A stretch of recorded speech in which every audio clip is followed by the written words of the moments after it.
dear beloved, Boss Mike Cervera. Mga kababayan, isusunod na ho nila Roque. Isusunod na ho si Roque. Eto na mga kababayan ko. Papasukin natin mga kababayan. Pasok! Roque, nagtitimpi lang rin naman talaga kami sa iyo eh. Eto na mga kababayan ko. Yari ka na. Yari ka na, Roque. Eto na. 250k isang buwan lang sweldo yan. Di ka pa magpapalit. Paniniwala ko. At bumaliktad. Oo naman, no? 250. Mga kababayan, magkano share ko? Every month. Di ba? Nakakapag-share po ako ng every month. Di po ba? Naku, Diyos ko po. Huwag na ho mga kababayan. Doon lang tayo sa tama. Eto na mga kababayan ko. Mukhang titirahin na ho nila si Roque. Yari ka, Roque. Sa totoo lang, Attorney Harry Roque, nagtitimpi lang rin naman talaga kami sa iyo eh. Si Aldo is your closest friend, correct? Sabi, no? Sa totoo lang daw, nagtitimpi lang daw sila kay Roque, kaya pala binabastos na ho sa dahig. Mula nung sinabihan mga kababayan ni Digong na ikaw ay umuwi, hindi ka naman nakakatulong na rito. Abay mga kababayan, doon na ho nag-umpisa yung pong pambabastos kay Harry Becky. Tama? Yan ang nangyari mga kababayan ko. Yan. Sige, mag-away-away na kayo. Panoorin nyo. Sa totoo lang, Attorney Harry Roque, nagtitimpi lang rin naman talaga kami sa iyo eh. Si Aldo is your closest friend, correct? I only know him here, but I consider him a friend. Okay. That is why I am telling you, you need to take a stand for what is right and what is wrong. Okay. Hindi po pwede na kung ano-anong ginagawa niya, you keep quiet. Okay. As if, at saka diretsahan na, alam ko rin at ay back, nagtatawanan kayong dalawa. Okay. At saka also, attorney, may appeal to you, okay? Because you already said... Nangyari, mismo nga alam ko nang Kaya nga, ngayon ko lang nalang... Ayan mga kababayan kita nyo Wala na. Labo-labo na mga kababayan. Nagrarambulan na sila. Napakaraming DDS noon. Pero bakit tila walang natira? Nagrarambulan sila.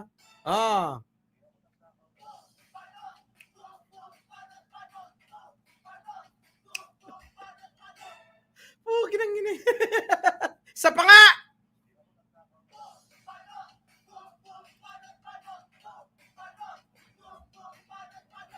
Yun, ayos. Ito na. Naman na nag-post pala yung mukha mo. yung mukha ko. And also, attorney, may appeal to you kasi sabi mo naman na kaibigan ko si Aldo. When Maharlika said so many wrongful things, even false things, Labanan ho ito ng mga Becky, mga kababayan. Becky sa Becky na. Kita nyo naman, di ba kayo nakakahalata?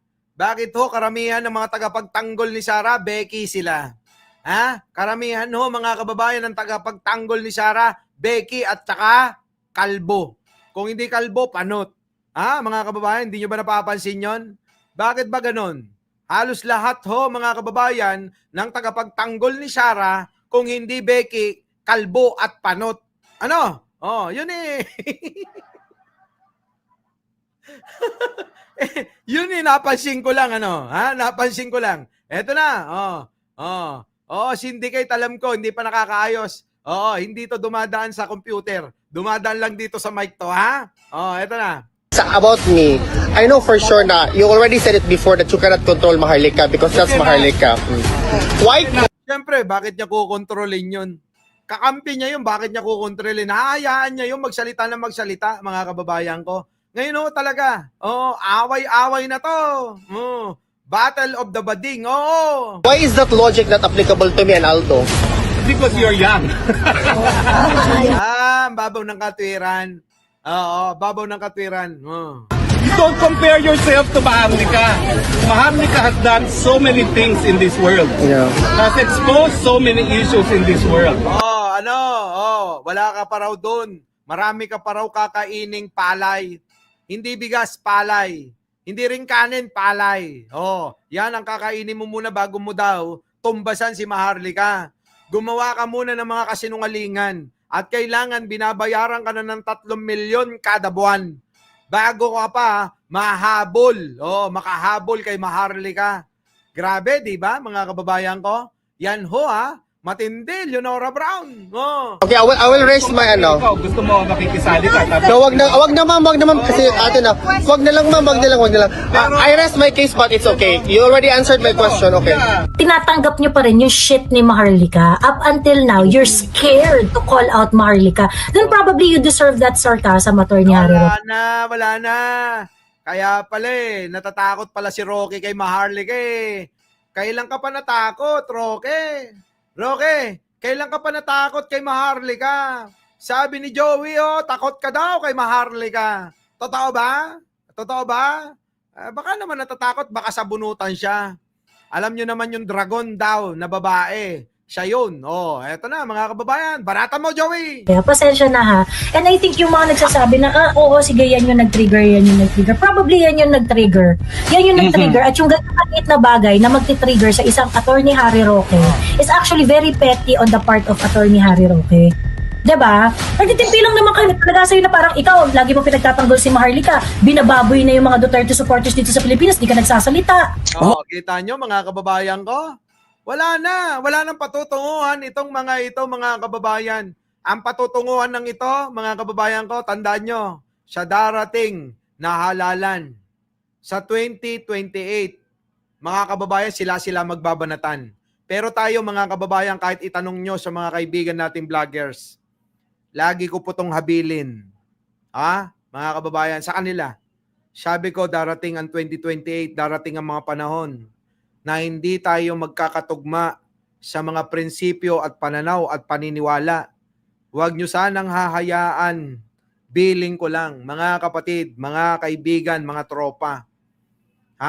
Huwag natin gagayahin ng mga DDS na nagbabanatan sila. Pwede ba yon? Oo, nag-blood compact kami. Oo, ganyan, sugatan ng gano'n. Oo. Di ba? No. Yan, mga kababayan ko. Tama po ba yung mga kababayan? Bilang respeto sa pagiging magkaibigan, bilang respeto sa mga napagdaanan. 'Di ba? Tayo 'yun. Yun na tayo. Magkakaibigan na tayo, magkakaiba man ang ating mga posisyon, magkakaiba man yung ating paniniwala, magkakaiba man yung ating papanigan, dapat mananatili ang pagkakaibigan. Sapagkat darating ang panahon, tayo'y magkakasama uli sa iisang pananaw na dapat pangalagaan yung ating pinagsamahan, yung ating kaibigan. Di ba? Yan po yung lagi kong sinasabi sa kanila. Di ba mga kababayan? Tama po ba yun o mali? Di ba? Kasi bilang isang tao, isang kaibigan, isang barkada, isang tropa, irerespeto mo kung ano yung kanyang paniniwala. Unless magalit kayo sa akin, kako. Magalit kayo sa akin kung kayo'y niloloko ko. Kung kayo ay winalangya ko. Kung kayo ay ginawan ko ng masama. Kung kayo ay nilinlang ko tulad ni Maharlika naman lilinlang. Magalit kayo, hindi ko kayo masisisi. Pero kung wala naman at gagamitin nyo lang yung paniniwala natin, wag na. Igalang na lang natin ang bawat isa. Ganon ang Pilipino. Dapat, di po ba? Ang pagiging Pilipino, ganun dapat. Manalo kayo, papalakpak kami para sa inyo. Matalo kami, okay lang yun. Tanggapin, ganun talaga. Sa laban ng buhay, may panalo at may talo. At kung ikaw yung natalo, edi tanggapin mo. At palakpakan mo yung nanalo. At kung ikaw naman, na natalo, dapat ganun din ang gawin mo. Hindi ho tulad ng ginagawa mga kababayan ni Sara Duterte. Kita nyo naman mga kababayan ko, nanalo na't lahat, nagnanakaw pa rin. Mas maganda ka pa manulumpati kaysa kay BP, sabi ni Syndicate. Sabi ko naman sa'yo yung ating sasabihin makabuluhan. Yung ating sasabihin meron kayong matututunan. Yung sasabihin ni Buday, puro kwento lang. Yung sasabihin niya mga kababayan, walang laman. Saan naman? Nanalumpati pa yan. Kung wala rin naman kayong matututunan, Tapos kayong mga mangmang pumapalakpak pa yan. Saan yan? Tama ba yan? Nasa wasto pa ba kayong pag-iisip niyan? Patay. O, di ba? Nonsense. O. So yan, mga kababayan. Eto pa, pasok. Kasi nag-start yan nung birthday ni VP, nung May 31 sa The Hague. After nung birthday celebration ni Inday, nagkagulo na dun sa The Hague. So, Maharlika started attacking yung mga organizers nung birthday ni Inday Sara. So, they started making stories like pinatayan daw sila ng mic, kung ano-ano mga etos balungos. Grabe, no? Mga kababayan ko, no? Ayan na ho. Para bang sinisisi na ho si Maharlika sa kaguluhan nila. Oh, kagatan na. Oh, yan. Oh, so nagumpisa yan. Eto pa. Kita nyo kahit sa live nag-aaway-away sila. Mga kababayan ko, Arvin Lorio, isipin nyo naman sa harap ng libo-libong tao. Nag-aaway, pinapakita ang totoong mga kulay nito. Oh, eto. Panoorin nyo. Pasok. Parang ganun yung basta ganun. Hindi kasi Ikaw nga pinapalahura mo yung live ko, hindi mo Ayan na mga kababayan, DDS versus DDS. Eto na. pa-turn pagkatapos hijackin mo eh.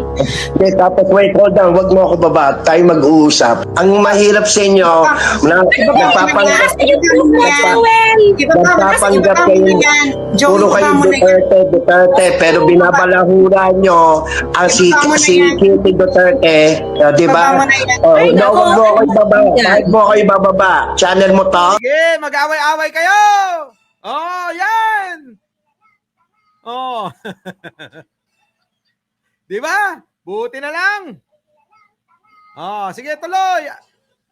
Ituloy nyo yung away nyo.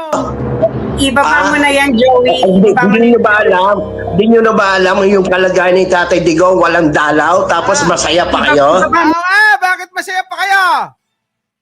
Wala nang dalaw yung matanda. Yung isang vlogger, ginaya na siya. Kung dati butot balat, ngayon kalansay na. Tapos nagkakaganyan pa kayo. Wala kayong awa sa matanda.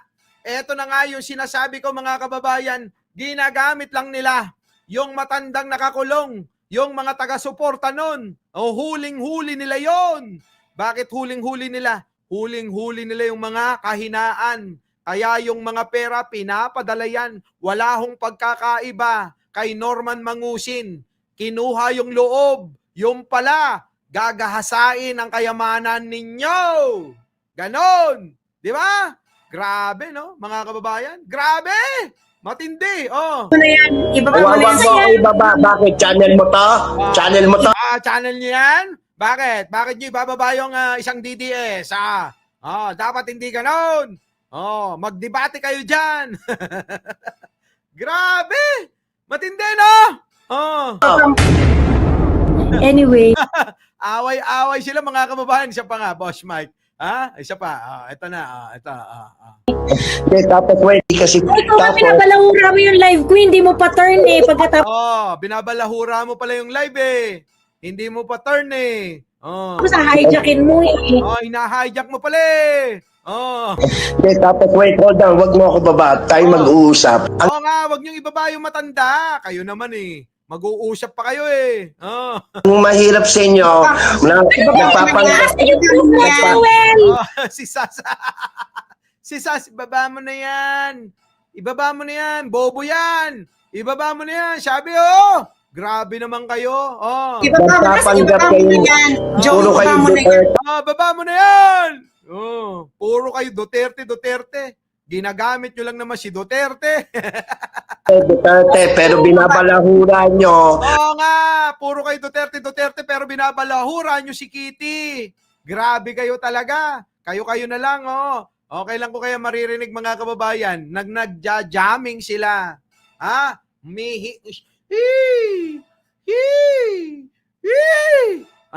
Mga kababayan ko, di ba eto, aminado daw? Na humihit-hit daw to. Normal lang daw mga kababayan, kultura daw yon sa UP Baguio. Grabe, no? Matindi, no? Siya kayo nakakita na magiging kultura yon sa eskwelahan. Sige nga ho. Tapos Oy, Magalong, anong ginagawa mo? Ayan may aminado. UP Baguio. Kultura daw yung paghit-hit ng damo. Oh, di ba? Anong ginagawa mo dyan? Hinahayaan mo yung mga kabataan na humit-hit dahil kultura daw nila yan? Anak ng tinapa naman. Oh, eto na. Ang si Kitty Duterte, di ba? Ibaba mo na yan. Huwag mo ako ibaba. Kahit mo ako ibababa. Channel mo to? Ibaba mo na yan, Joey. Ibaba mo na Hindi yan. nyo ba alam? Hindi nyo na ba alam yung kalagayan ni Tatay Digong walang dalaw tapos masaya pa kayo? Ibaba mo na. Tama, masaya sila. Ikaw naman, masaya din si Sarah. Kunyari lang yun na walang dalaw pero ayaw talaga nilang dalawin. Kasi nga mga kababayan ko, gusto na nila yatang matuluyan yan. Oo, mga kababayan, kulang na lang magpaalam si Digong at tapusin na yung natitirang ilang araw, buwan, taon na buhay niya. Di ba? Mga kababayan, eto, kababasok lang, may nag-chat! Yan, mga kababayan. May mensahe rito. Oo. Eto, sabi rito mga kababayan, si Digong, Si Digong ay namamaalam na. Talaga? Namamaalam na? Talaga? Si Digong ay namamaalam na. Meron na siyang iniwang habilin. Mga kababayan send mo sa akin. Pakisabi, send sa akin yung detalye. Nako, mga kababayan, mamaya tatalakayin natin to. Si Digong daw mga kababayan, ay meron na huling habilin. Namamaalam na daw po. Nako, Diyos ko. Tugmang-tugma rito sa topic natin Kahit mo ako ibababa. Channel mo to? Ibaba mo na yan, Joey. Ibaba mo na Hindi yan. nyo ba alam? Hindi nyo na ba alam yung kalagayan ni Tatay Digong walang dalaw tapos Ay, na nga, kaya pala wala nang dalaw, kaya naghabilin na siguro, no? Baka tama naman itong info sa akin. Oo, ayan na, oo. May habilin na Leonora Brown, thank you. Makapag-Starbucks ako mamaya. Grabe, no? Magkahabilin na, Leonora Brown. Bahala ka na dyan. Tuloy. masaya pa kayo? Ibaba mo na yan. Masaya talaga sila. Masaya talaga sila. Bakit? Napakinabangan na ho nila yung supporter ni Digong. Napakinabangan na nila yung mga tatanga-tanga mangmang, bobo na mga DDS, mga kababayan. Kaya wala na. Finish na. Di ba? Finish na yan. Kaya nga ho mga kababayan naalala nyo ba yung isang DDS na dinimanda ni Trillanes? Mukhang idol talaga si Digong mga kababayan eh. Eto yan. Mabago tayo. Naalala nyo po ba yan? Ito ho yung dinimanda ni Trillanes eh. Ito ho yung laging nasa TikTok, nagwawala. Mga kababayan, tignan nyo ho itsura. Kung dati butot balat, ngayon mukhang kalansay na. Mga kababayan, iba na ang dating, mukhang hindi ko naman sinasabing kinakarma. Baka naman sa sobrang paghanga niya kay Digong, Kim, thank you naman. Baka sa sobrang paghanga niya kay Digong, mga kababayan, ginaya, nag-hunger strike na. Hoy! Nag-hunger strike ka ba? Mukhang hindi ka kumain na ng 1 linggo, 2 linggo, 3 linggo Grabe, no? Butot balat na. Mga kababayan, parang yung nasa palabas na mukhang daga. Ito, mga kababayan, ganyan ang itsura. Grabe. Bakit naging ganito na? May vlog ako, may cancer daw yan. Alak ka! Talaga? Uy, nalungkot naman ako. Sabi ni may vlog ako, may cancer daw yan, sabi. Talaga, may cancer? Kaya pala bigla na lang nawala. Bigla na lang nawala ito. Yan ang problema. Masyado kayong nagpapadala. Sa sobrang paghanga nyo kay Digong, pati pagkain kinakalimutan. Yan. Di ba? Kita nyo? Di na lang kayo kasi sumama. Sumama kayo kay Pangulong Bongbong. Eto, yan, Sentimo din ang kontratista dito. Pasagutin natin kung bakit din itong ginawa nila. Mas mabuti pa, dapat pumunta sila rito, pakita nila gano'ng kahirap ang buhay na binigay nila sa mga kababayan natin. Nakita naman ninyo pagpasok namin dito. Ang hanggang tayong lahat. Pagpunta kang swamp natin, hindi na tubig lang ang makita mo nila. Kaya dapat, ito, ano na namin, if this was water, what is this, sir? Sinong kumpanya? St. Timothy. Nakita nyo si Pangulo, mga kababayan ko. May cancer daw, sabi ni Ballpoint Man. Talaga ba? Ha? Paano niya nalaman? Alak ka, no? O kawawa naman, ano? Sa sobrang pagtatanggol kay, ano? Nalungkot ako, promise, hindi naman natin kasi, hindi kasi tayo tulad nila na ipinagdadasal yung kapahamakan ng kapwa, ano? Hindi natin pinagdadasal yan, mga kababayan. Kaya malungkot tayo sa kanyang kahinatnan kung totoo yan. Na may cancer, mga kababayan, alam nyo naman ang cancer, wala pang lunas yan. Ulitin ko lang, lagpasan na natin yan. At ipanalangin na lang natin siya na sana ay gumaling pa. Magbigay ng milagro, mga kababayan, baka sakaling hinihipo lang siya ni bro. Na sabihin, lumalabis ka anak ko. Sa mga sinasabi mo sa isang mabuting tao, abay magbago o baguhin mo na ito. Yung tao na nagtatrabaho, kinakampihan mo yung isang bobo na nandoon sa ibang bansa naninira ito. Pero yung Pangulo na sinisiraan nyo, pinipersonal yung mga problema ng bansang ito, siya mismo umaakto, pero andyan pa rin kayo. Hala kayo ng hala, bira kayo ng bira. Bira kayo ng bira sa Pangulo na may malasakit sa bansa. Yan, mga kababayan ko. Di po ba? Yan, no? Si Pangulo, walang ginawa kung hindi Ha? Oo. St. Timothy to. St. Timothy. Ang kontratista dito. Kaya titingnan natin St. Timothy daw yung kontratista. Eto ho yan, mga kababayan. No? Pasok! Cathy San Gabriel, sira-sira, butas-butas, nakausli ang mga bakal at manipis ang semento. Yan ang napunan ni Pangulong Bongbong Marcos sa ininspeksyong dike sa Barangay Frances, Nako. Kalumpit, Bulacan kahapon. Hindi na itago ng Pangulo ang pagkadismaya sa malabnaw o manipis na sementong ginamit sa dike dahil mabilis na madurog. Napansin din ng Pangulo na nagkaisla na sa Grabe, no, mga kababayan, Yan, kita nyo? Yan ho yung dinalaw ni Pangulo. Oo, yari si Diskaya, sisingilin na siya. Oo, Jing Cruz, dapat lang. Tuloy. ng ilog na kanyang ipinagtaka dahil ang nakakarating umano sa kanya na ulat nagsasagawa daw ng dredging sa ilog. Tingnan naman ninyo, paano magiging completed yan? Tignan ninyo. May isla sa gitna. Tinutubuan na ng damo na napaka... Ibig sabihin, matagal na silang hindi nagde-dredge. Although sa report namin, nagde-dredge sila. Ayan na naman. Pahahanapin natin yung sinong responsible dito sa gobyerno, sa private. At, Lahat yan. DPWH, yung nag-inspection yan.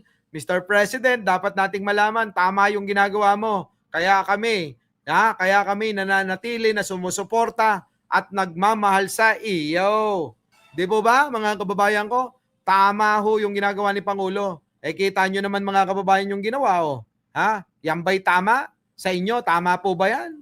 kailangan managot sila dito sa kanilang ginawa. Huwag Correct. sila managot sa akin, managot sila dito sa mga tao dito. Correct, mananagot talaga sila sa mga tao dyan. Hindi kay Pangulo. Sapagkat yan po ay proyekto para sa tao. Hindi po kay Pangulo. Proyekto po yan, ulitin ko, para sa taong bayan. Hindi po para kay Pangulong Bongbong Marcos. Tama po ba?